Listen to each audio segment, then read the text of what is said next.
Talk Cosmos is giving away a beautiful 2020 moon calendar for those of you listening during any broadcast of Talk Cosmos on KKNW. Just give us a call at 888-298-5569, and Talk Cosmos will mail you this unique 2020 moon calendar designed by Ursula Stockter, who is an astrologer, painter, and Mexico representative for Kepler Latino America Astrology software at Ursula's Cultural Center in Mexico City. And it can be yours by calling 888-298-5569. Welcome to Talk Cosmos, the show where Sue Rose Minahan and guests unveil astrology's ancient archetypes that continually build the collective experiences in our unconsciousness. Get ready to find your free will from your roots in the stars.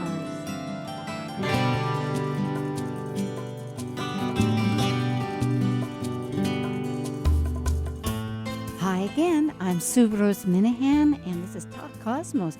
And today is January 18th, 2020, and we repeat on a Thursday at 6 a.m. to 7 a.m. at Pacific time, because we're here in Seattle, Washington, in the Northwest.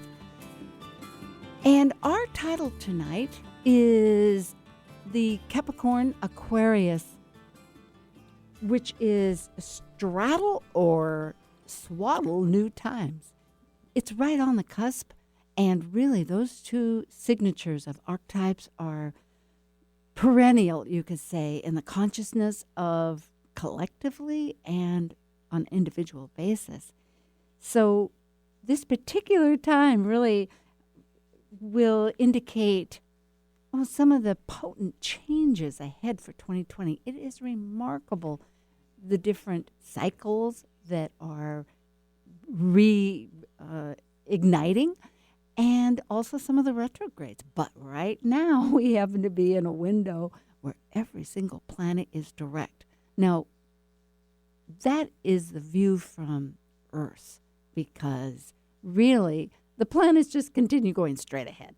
But our view, and that's where our life is coming from Earth, as we are Earthlings on the planet of Gaia. It appears to be retrograde, but not at this time. Retrograde only means, hey, you gotta look at what the action was that we were doing in our thinking and reassessing it and evaluating it. It's not always an easy process, and we're in for some various changes, because really, essentially, we're on a big cycle of transition, releasing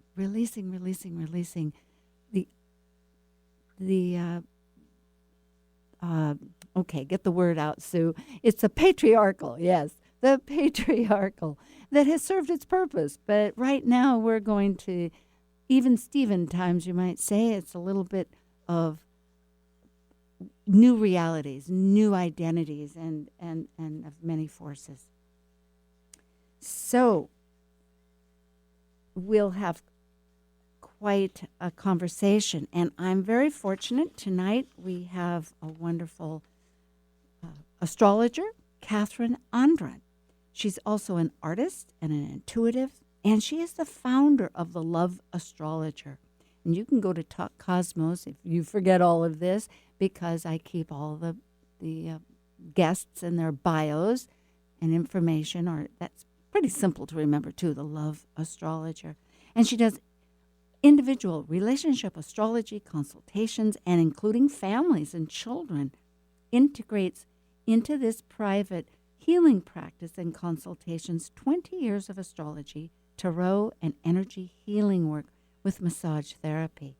And Kathryn holds a BA, that's a Bachelor of Arts, in psychology, and she writes for the Brides magazine, a monthly sassy horoscope, and that's always a lot of fun, a little salt on the side, right? And she's a webinar speaker and lecturer. Actually, I know that she's just recently given a talk for Kepler College, which is an astrological college that's based online, but it's here in Seattle, Washington, and also on Organization for Professional Astrology, which is OPA, which is a wonderful organization. There's quite a few wonderful organizations. For those of you that aren't in touch, that are wanting to have a network and group, And she's also the past event coordinator for Astrology Hub, another amazing interactive group that's come onto the scene in the last 5 years, and presently working part-time for the Omega Institute of Holistic Studies in Rhinebeck, New York, which I think brings in our introduction because Kathryn wants to bring up a most amazing event that will be happening at the Omega Institute. So hi, Kathryn. Hello, Sue. Good evening. Good afternoon. How are you? Well, it is wonderful. I am fine. I've known of you and been most interested in one of your lectures in the past, so I'm really glad to have this moment. Now, you mentioned about Omega, which is fascinating institute of holistic studies, but in August there's going to be quite an event. Perhaps you want to mention? I've had the pleasure of living in the Hudson Valley for about 4 years now, and I've been working there part-time for several years. I have the pleasure to be invited to join a team of modern astrologers. Maurice Fernandez will be presenting, Rick Levine, Ann Orderly, Gemini Brett, and Kay Taylor. We have a very special weekend planned for us in August 7th through 9th. And the program is called Astrology, Consciousness, and the Great Shift. So for those of you who are tuning in or have friends or clients on the East Coast who would like to join us at Omega, Omega is a very special place in the Hudson Valley. And with this team of astrologers, we're presenting a program that's for both beginners as well as seasoned professionals to have a very intimate experience of night sky and exploring consciousness and, the coming years and for astrology. So I'm very excited about the presenters and the place. Oh, Kathryn, it sounds absolutely delightful. I know each one of those astrologers, and I can vouch 1,000% that they give everything. And as a collective, such a myriad of attitudes. I mean, not attitudes, but perspectives. That's the word. And this really leads into our talk because we're in the throes of Capricorn, but really the whole movement, especially towards the end, is towards Aquarius. And that's where I think some astrologers have been mentioning that I love to repeat, invest in your community, invest in your friends. And and those conferences are worth the expense and the time because you really get to talk 24/7 about astrology and yourself in a sense about that. So it's very valuable too, I found, to hear the variety of perspectives and the richness that different astrologer perspectives bring to the table.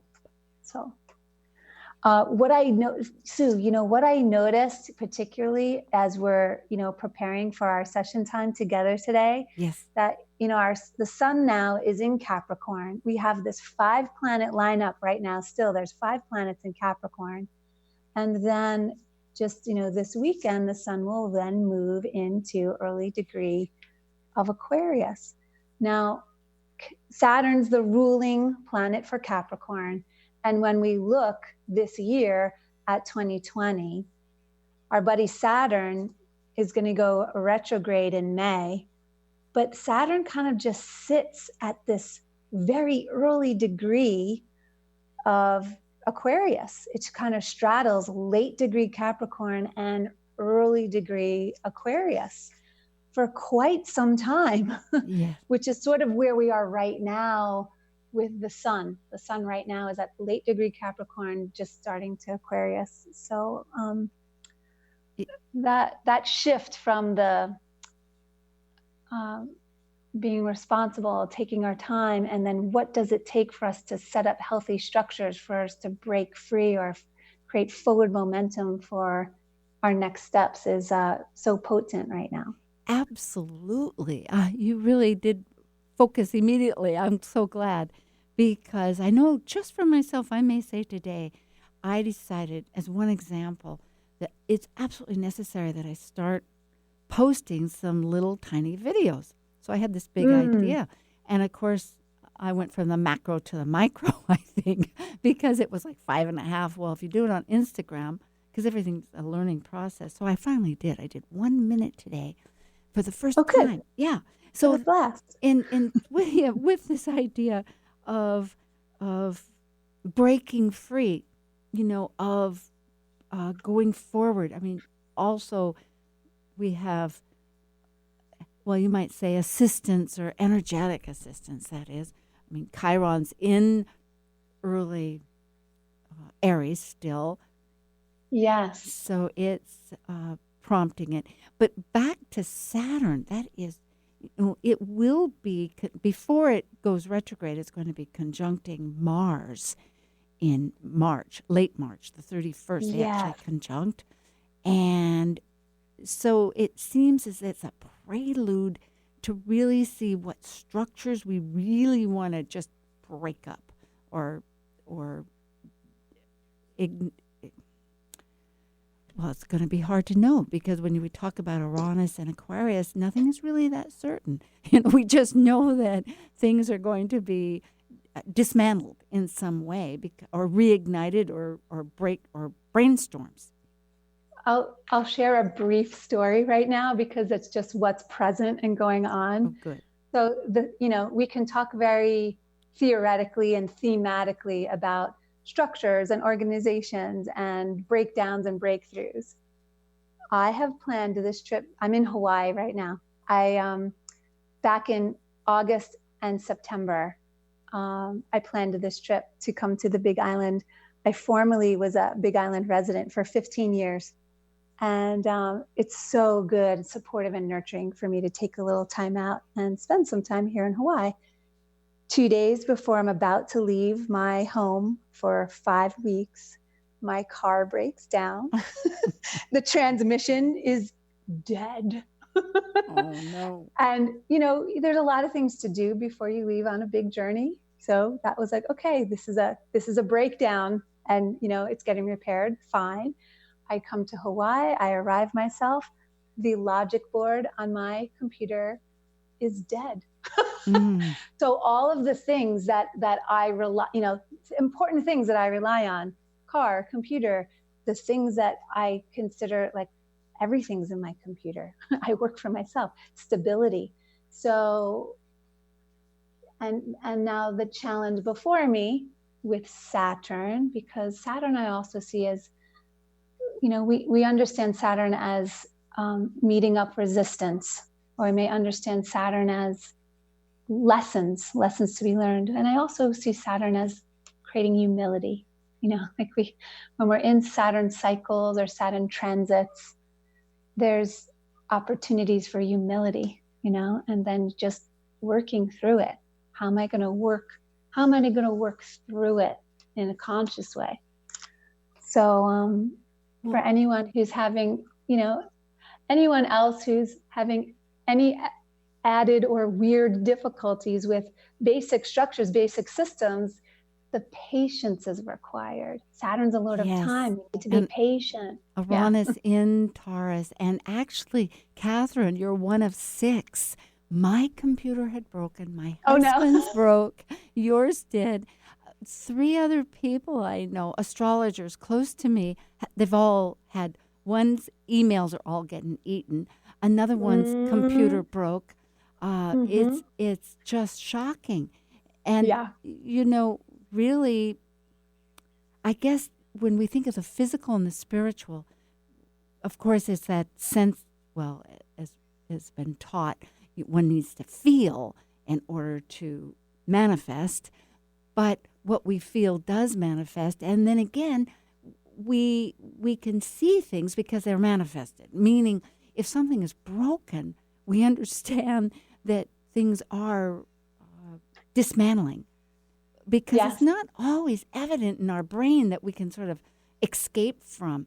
But everything is so reality conscious when it comes to Capricorn. And with 5 planets, which is one less, because Mercury was also there, as we know, with the eclipses that we just recently went through.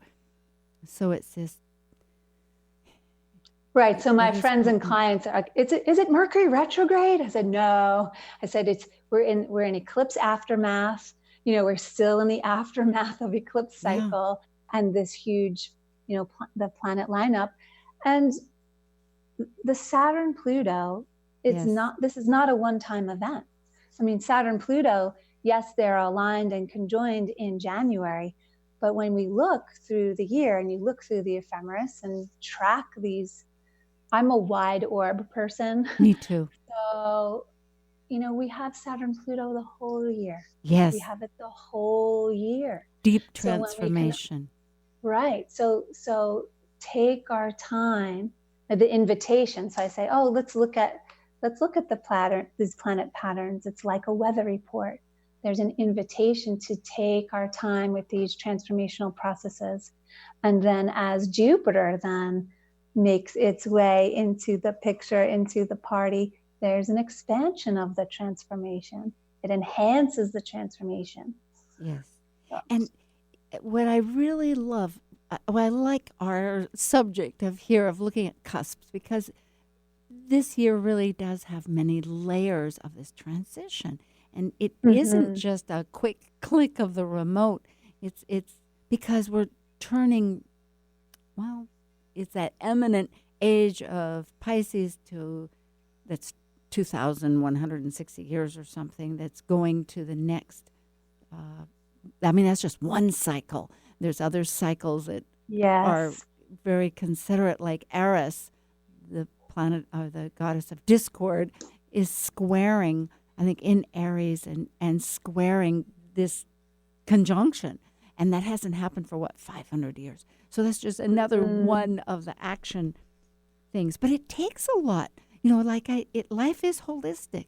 So it takes so much to have built up this arena that we're living in. And it's going to take all these plateaus, little mini, I don't know if there's so many, I think to myself, going through them, because right now it is clear. Everything is direct.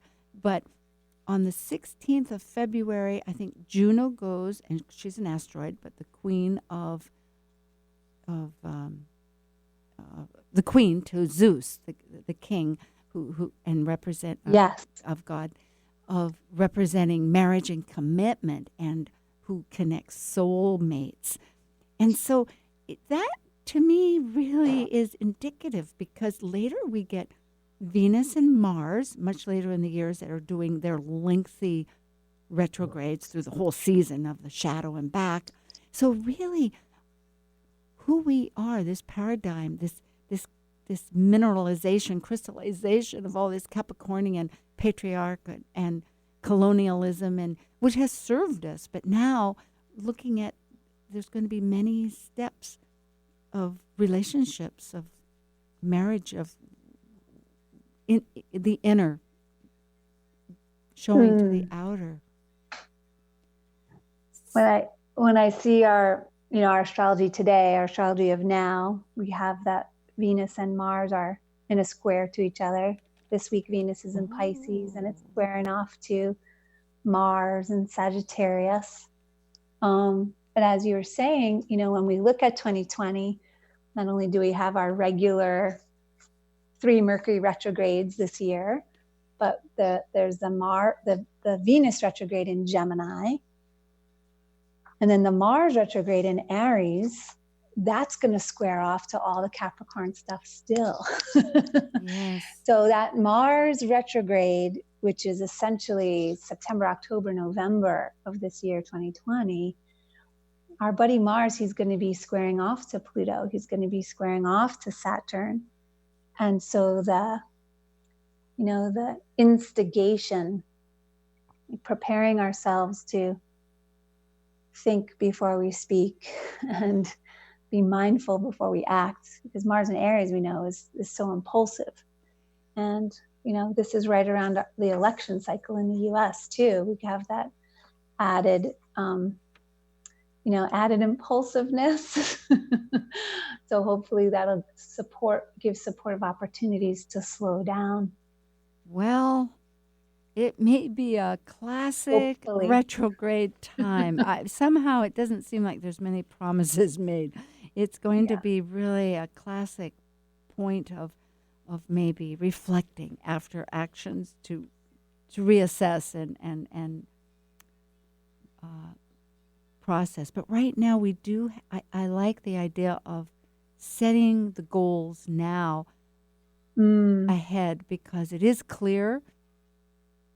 I mean, all the planets are direct. Uranus just went direct, and it's in Taurus, so which wants to be embodied, wants to be whole, and really, the whole energy, and this isn't just from me, but from so many, are saying to unify rather than the fragmentation. So I hope if Mars is squaring these, what's the need? The need is somehow to recognize our anger and find ways to direct it.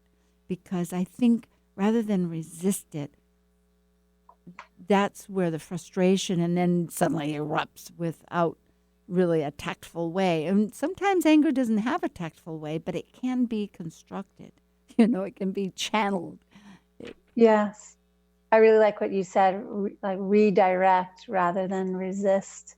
Yes, yes. I mean, when we're using our Mars energy in a healthy way, then that Mars energy used in a healthy way can support movement. Yeah. Yeah. I know let's see, maybe it's not such a story, but I took art lessons. I love art, and I've painted and whatnot. So this is many years back, and so this wonderful teacher, she would, she was going through quite an event in her life, and I don't know all the details. I just know that she was very emotional, and it was very hard. So what she did was two things. One is that she would, to get all that energy out, she would eat a carrot because that would keep her mouth really moving and vacuum at the same time, running around the house. That's great. I know. And marching song, boom, boom, boom, boom, boom, boom, boom, all this stuff. So Wow. there are ways to maybe it'll be a good time for a lot of dancing. Dancing. I love it. Yeah. I'm going swing dancing right after this. Oh, boy. Yeah, Neptune's in Pisces, and I think we, as many astrologers, all these other aspects are happening, but it's a big backdrop, and of course it wants us to think of music. And I'm just looking at the chart right now. It's 16 Pisces right in the middle. So, yeah, not this week, but next week, Venus will meet up with Neptune coming right up in the end of January. And Mars is squaring that, that energy. So really, maybe that will ignite how to dream. When we think about it, if everything is straight ahead, right now it's maybe taking a lot of energy for us to figure how to get our great visions prepared, like me and my YouTube that I want to do, but I finally whacked it down to 60 seconds on Instagram.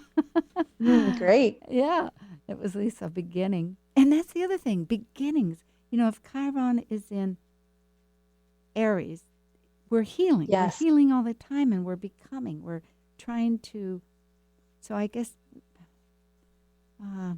it's very early, too, only 2 degrees. So, in becoming, especially with our wounds, I think perhaps it's forgiving ourselves a lot if it doesn't work out.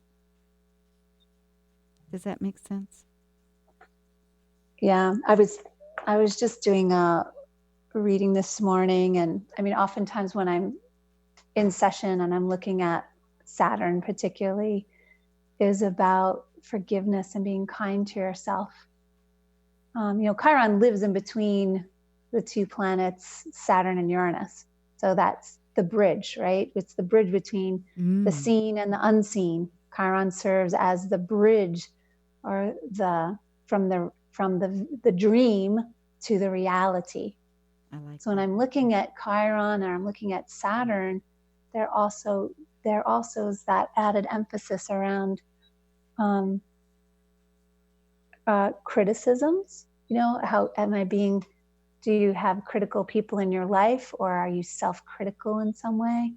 And that we can bring this sense of compassion and gentleness in. Good point. And again, I was listening to various astrologers. There've been so many panels in different ways. Yeah. And, right. And which is good because it is this communication. We need to listen and hear. And that's why I love this show. Keeping the heart centered, which is what you're saying too, just really, which also thinking about the nodes right now with Cancer, Capricorn, the North Node in Cancer is a reminder of having that nurturing, that caring, besides Venus, of course, of course, with the Sun in any manner, it's ruled, well, in Capricorn, it is a little bit more objective, not objective, but goal-oriented. So the point is, yes, it's important, very important to keep the heart and compassion. We have Jupiter right now so close to the South Node. Jupiter is at 10 degrees Capricorn, near the nodal axis. And I think one, too, because we mentioned relationships earlier, is holding healthy boundaries. Whenever I see all these Capricorn planets, the balance of Cancer and Capricorn, the nodal axis is Cancer Capricorn, is holding healthy boundaries with the people that we are closest to, right? Like, oh, this is what I'm willing to do. This is what I'm not willing to do. This is what I'm available for. This is what I'm not available for. This is what I can say yes to. This is what I could say no to. So the Capricorn can support us with the creating healthy boundaries in a supportive way. That's excellent. Yes, there are many good attributes. And of course, we keep our South Node with us just to incorporate the North Node. So, Kathryn, I love that. We'll take a brief break. I'm speaking with Kathryn Andren from Hudson Valley, and that's the Love Astrologer. So you can check that out on Talk Cosmos and subscribe. Hey, subscribe and get the weekly events. We'll be glad to come back. This is January 18th, repeated on the 23rd. Thanks. Do you have a question or something to contribute for today's Talk Cosmos program? If you're listening to the live show on Saturday, the phone lines are now open until 6:45 Pacific. Give us a call at 888-298-5569 to either join us on the air or we can write it down for you. Once again, that's 888-298-5569.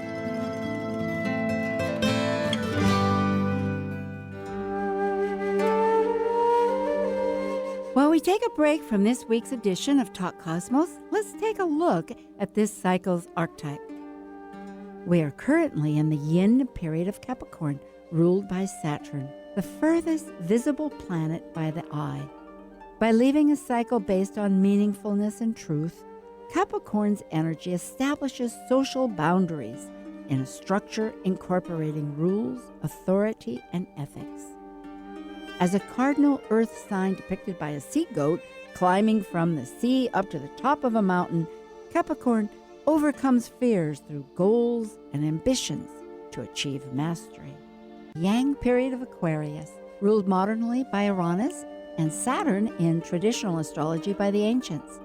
By leaving a cycle based on governing structures through both man-made and universal laws, Aquarius breaks established patterns, permitting the energy of freedom, just as its ruling planet Uranus spins on its side and orbits backwards. As a fixed air sign represented by the water bearer pouring the spirit of cosmic energy, Aquarius seeks to find like-minded, intuitively aligned souls to connect in social groups for the elevation and improvement of all.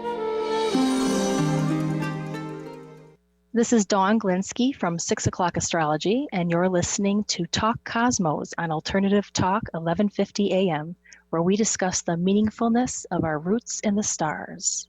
Talk Cosmos is giving away a beautiful 2020 moon calendar for those of you listening during any broadcast of Talk Cosmos on KKNW. Just give us a call at 888-298-5569, and Talk Cosmos will mail you this unique 2020 moon calendar designed by Ursula Stockter, who is an astrologer, painter, and Mexico representative for Kepler Latino America Astrology software at Ursula's Cultural Center in Mexico City.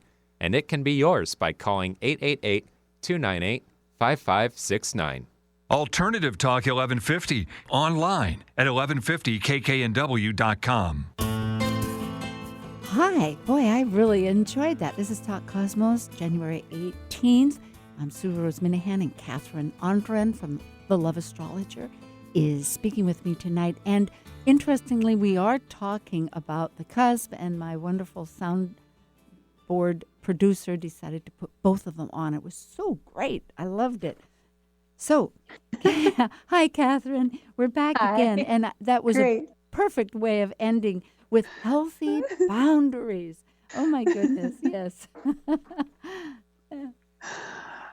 The other, I kind of was, interested in, exploring this. We're here at the cusp of, the sun. The sun is moving from Capricorn into Aquarius. And we also discussed the ruling planet for Capricorn is Saturn.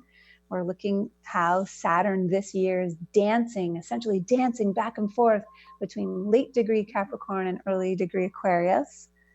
And then if I look at, the ruling planet for Aquarius in modern astrology is Uranus. Saturn and Uranus are within 5 degrees of squaring each other for a good part of 2020. They don't square each other exactly until the beginning of next year. But when we looking at the pattern, when we get to March, April, May, Saturn and Uranus are squaring each other. In Aquarius, Saturn's in Aquarius, Uranus is in Taurus. So that's another piece, another signature around shaking up the system. We need this, whatever the system.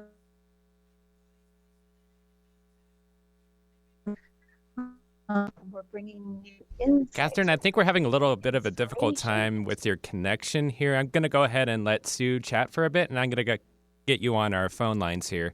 So just we'll get off of the meeting here, and Sue, why don't you just go ahead and continue discussion. Excellent, vital points. I really applaud that, because to have that kind of intensity of the whole idea of the structure, what has been crystallized and what's going to be breaking through, reminds me, I wonder what happened in in the 1700s. Uranus was discovered, but the point is that Uranus is in Taurus, and this entire time goes back again to the ancients when Plato and Nathan says you're back on, Kathryn. But the part of this has got to be the philosophies of, and if we're going to have a new paradigm, it's going to have these philosophies of who we are, of the purpose.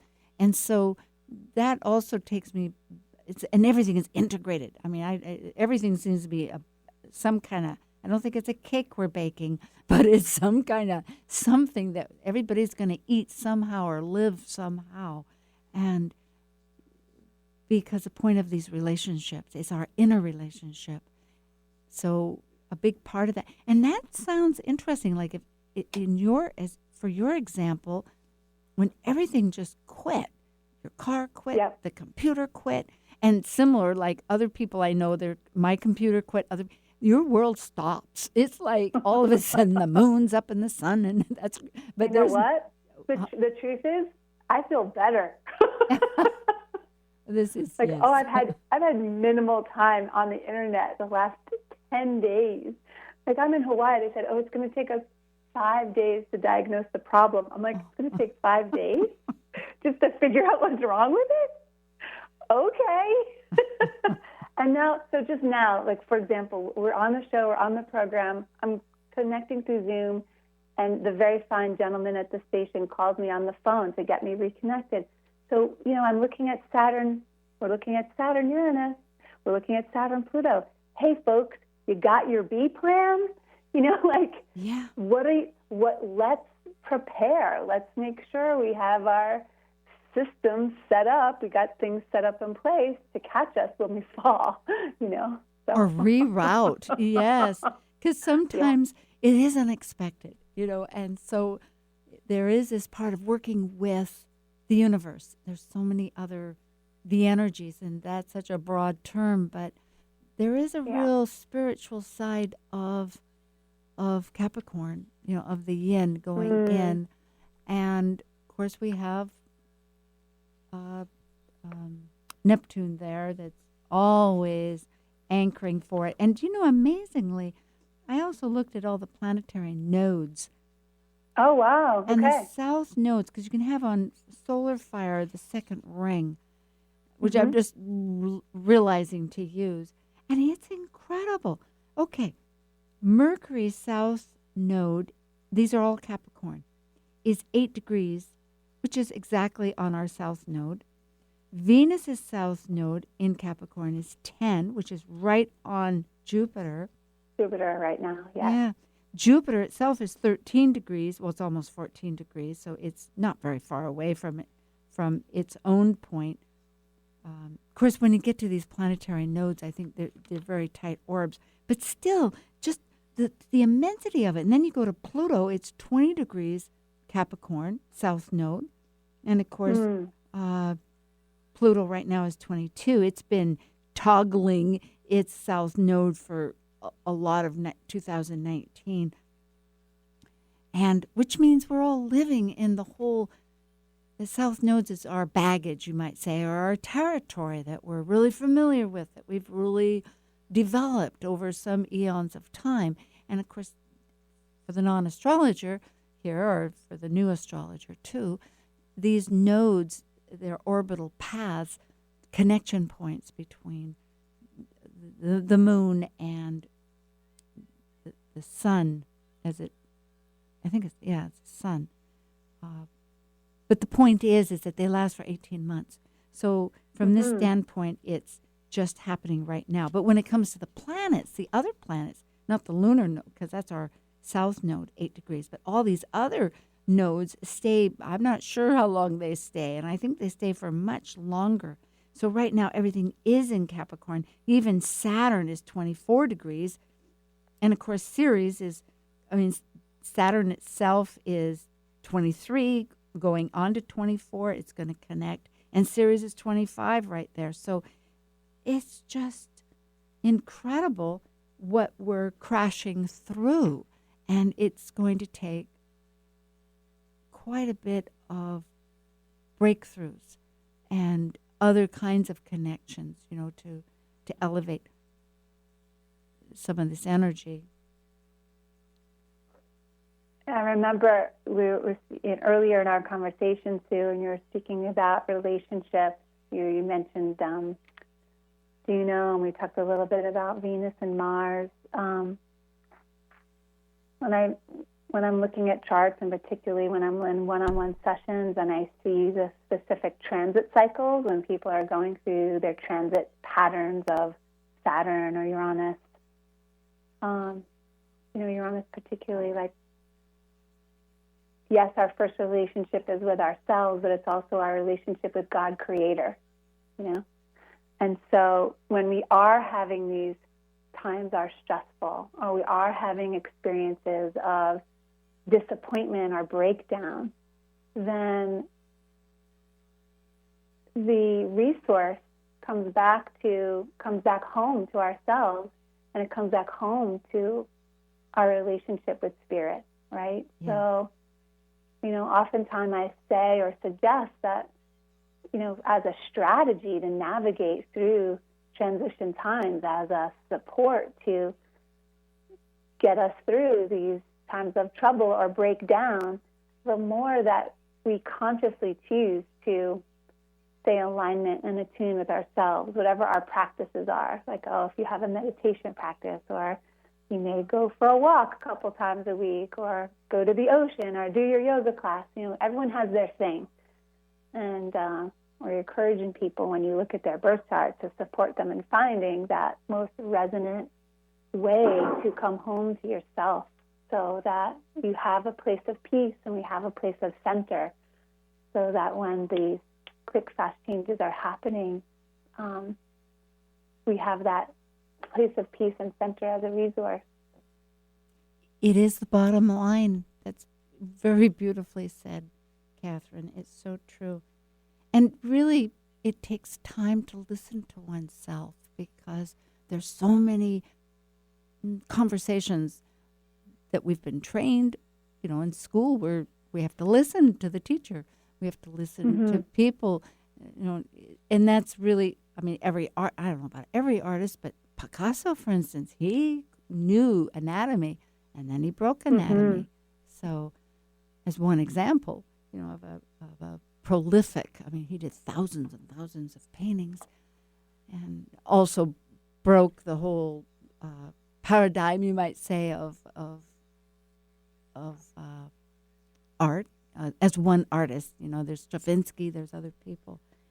But yes, the center, absolutely valuable. And on that basis, so it takes time. Yes, it takes time. And then I'm just thinking of connecting with other people, of finding that tribe or finding. Could also look at it on our physical body level, right? So we have Uranus and Taurus this year. We have Saturn, again, dancing back and forth between that Capricorn and early degrees Aquarius. So I'm also, in addition to practicing and studying and teaching astrology, I have a holistic healing practice that includes massage therapy and energy work. So the business of being in right alignment, right? Saturn's about structure. But if I'm working on someone on the physical body, that also means the physical body structure. How am I in alignment? Can you hear me, Sue? Oh yes. I'm raptly listening. Continue. I applaud. Yes. Well, it's just when I see Uranus, Uranian energy. Oh, Uranus is squaring off to Saturn.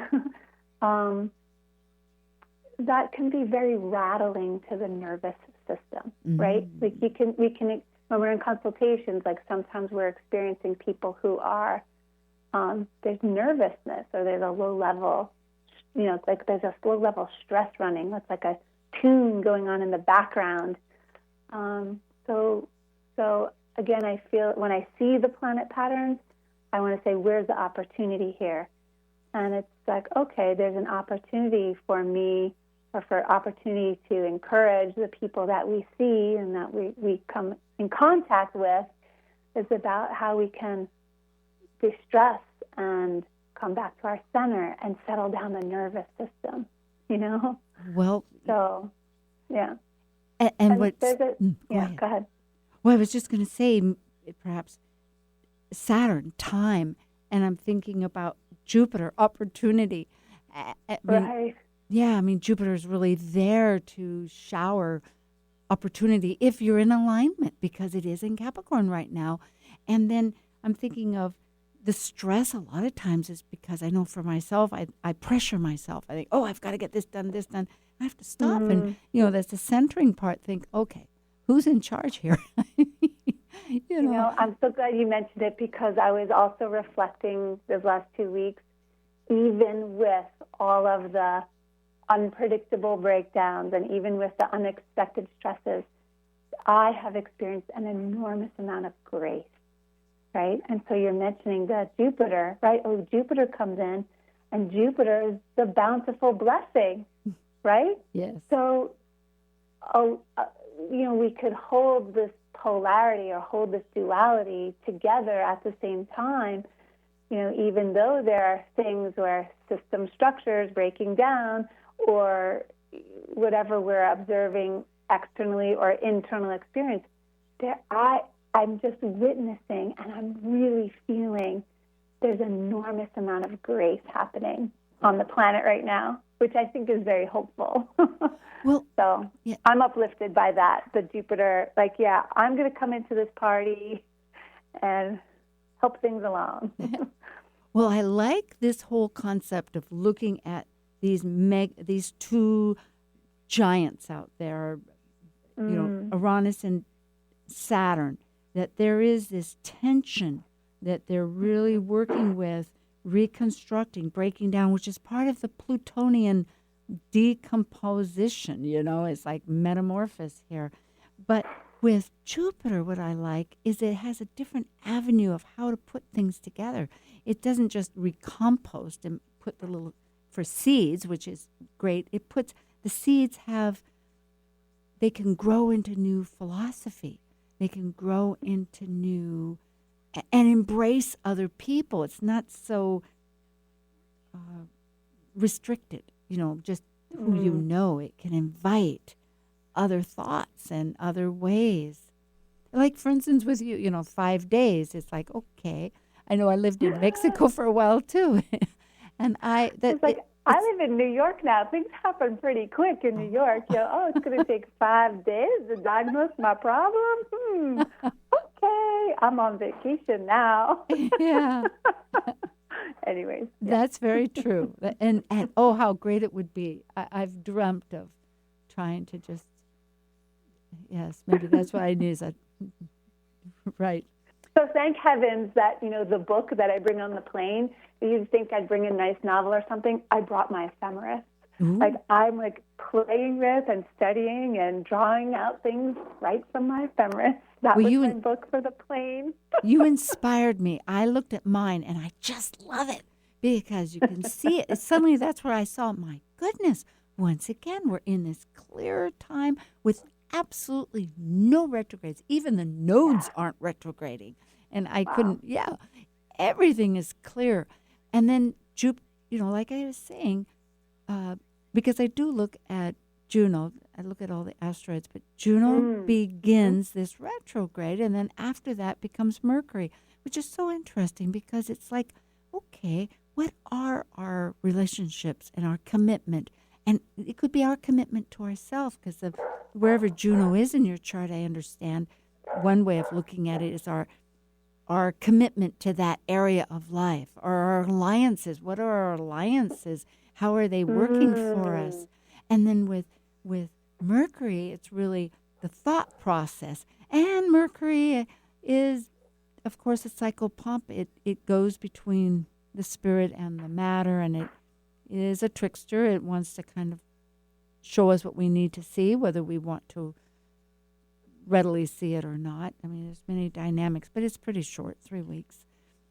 And then later it goes into this other energetic connections with Mars and Saturn. I have to say, I don't know if I have to say it, but I'm a Gemini, so I will say it. I don't have to, but I can. Exactly. Choice, right? Okay. But I have a yod, and okay. And my Jupiter is 1 degree Aquarius.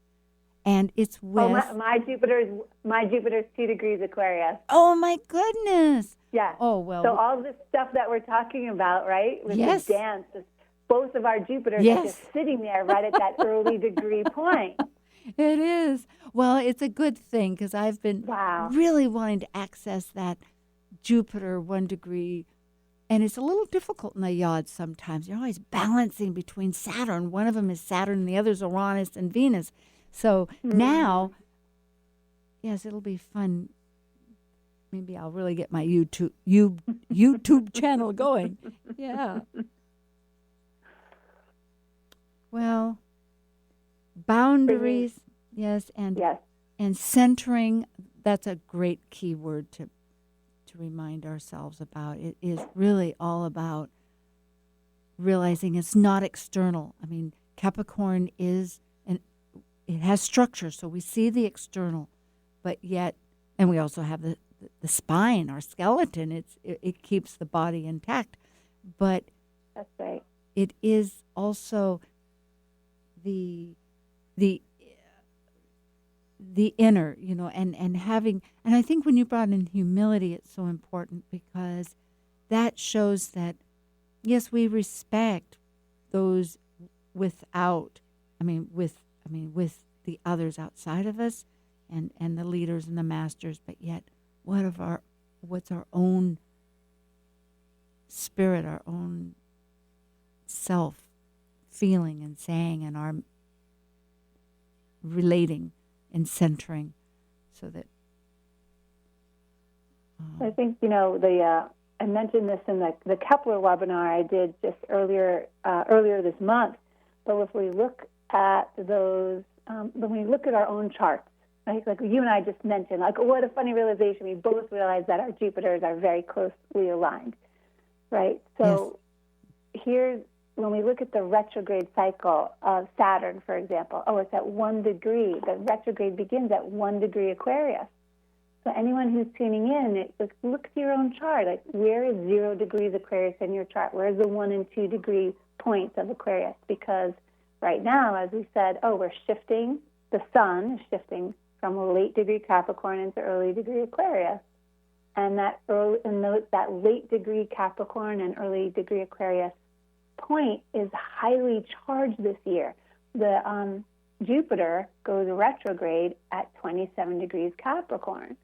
So anyone who has, planets lined up or things going on is that mile marker on the highway of the zodiac. That's something to really notice and pay attention to, because then your chart gets extra activation and inspiration this year. yes, somehow it seems that this energy, speaking it for also non-astrologers that do listen in, that it would mean that one wants to elevate. I know Maurice always talks about elevation, and it's really true. One wants to improve on some basis. I mean, our United States of America has quite a bit of Aquarius, and of course we're trying to have this quote-unquote brotherhood of humanity, which I think we have still ways to go to achieve that. But for one's own chart, it would mean that one wants to branch out, I would say, and like we had said before, be free, break to freedom. Mm-hmm. Yeah. Well, next week, I'm being directed to, just because we have about 5 minutes or 4 minutes left here.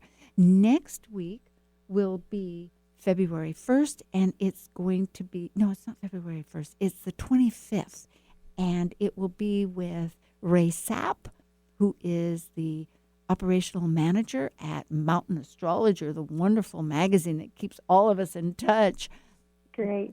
Despite all the areas, and it'll be about the Chinese New Year, because we'll be entering in the Chinese astrology the year of the rat, and it's the metal rat, and the rat is the very first animal that won the race with the Jade Emperor.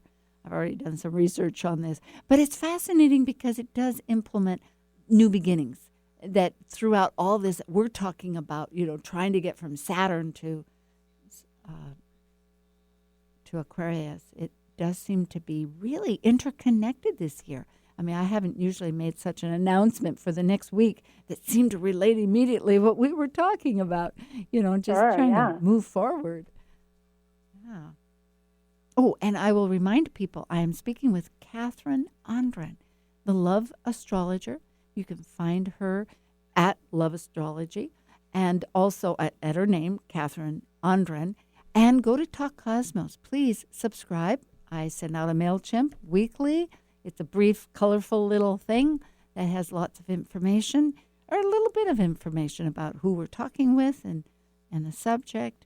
And right now many things are changing. If you go on to Talk Cosmos, you'll see the current transits, and you'll see the moon phases and what planets are and references. And also you can call in to our station and ask us questions, not about your chart, because all the astrologers and myself, we give consultations, and glad to do that, but about our conversation. Let us know. We'll be glad to talk to you. So right now we're talking about transition. We're in a huge world of transition, and it is Capricorn Aquarius, which relates very strongly to some of the potent markers of the year. So we have a couple of minutes here, Kathryn. And well, I'm so glad we had the opportunity to connect and talk today, Sue. I think this Capricorn into Aquarius cusp time that's happening now, as well as this sort of thematic, it's a tease it's a tease that'll keep repeating itself through the year, like a song or a piece of music where the chorus repeats itself throughout the song. Throughout the year, we'll have this reminder of this cusp of, revisiting what's working in our lives and how we can be responsible and empowered for the lives that we're living. And then what do we want to do to support ourselves, to take ourselves to the next level, both personally and collectively? How do we team up so that we can progress forward on the bigger picture? Oh, I love that. And I love the way you were calling about it, dancing. And now with music, it's definitely important and something that really unites. Yes, if we can keep our heart centered, and we're winding down. Oh, the music will go on. Yes, but unified. Well, there's hope yet. So now's a clear time. Thank you, Kathryn. It's been just delightful. And blessings to all. Okay.